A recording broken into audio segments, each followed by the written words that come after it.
नवी मुंबईच्या महानगरपालिकेच्या कार्यक्रम पत्रिकेमधून एकनाथ शिंदे यांचं नाव वगळण्यात आलं आणि शिवसेनेकडून पालिकेमध्ये जोरदार आंदोलन केलं जात आहे। पालिका सचिव संघरत्ना खिल्लारे यांच्या दालनामध्ये शिवसेनेच्या कार्यकर्त्यांनी आक्रमक असा पवित्रा घेतलाय।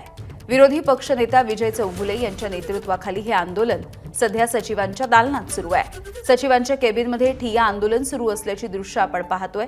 शिवसेनेचे नवी मुंबई परिसरातले सगळे नगरसेवक या आंदोलनासाठी उपस्थित आहेत। नवी मुंबई महानगरपालिकेचे आयुक्त डॉ. कैलास शिंदे यांच्या केबिनचा ताबा सध्या शिवसेनेच्या कार्यकर्त्यांनी घेतलाय।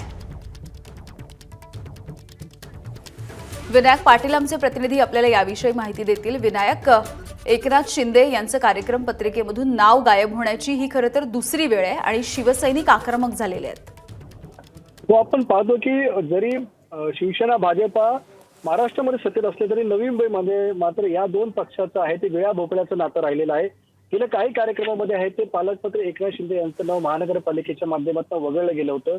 त्यामुळे आज जो हॉस्पिटलमध्ये जो कार्यक्रम होता नवी मुंबई महानगरपालिकेचा त्या पत्रिकेमधून नाव वगळले आल्यानंतर या ठिकाणी रुग्णालयाच्या आतमध्येच असताना वनमंत्री गणेश नाईक यांची गाडी सुद्धा अडवण्याचा प्रयत्न शिवसैनिकांनी केला। त्यांना काळे झेंडे आहेत ते आंदोलन करून दाखवण्यात आले होते आणि त्याच्यानंतर आहे ते आता महानगरपालिकेमध्ये हे शिवसैनिक घुसलेले आहेत।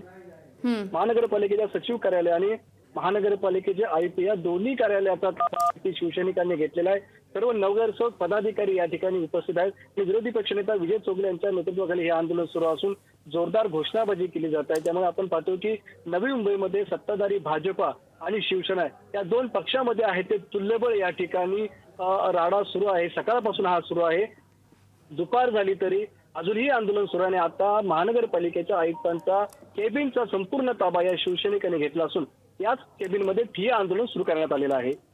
विनायक, धन्यवाद सविस्तर माहितीसाठी। एबीपी माझा, उघडा डोळे बघा नीट।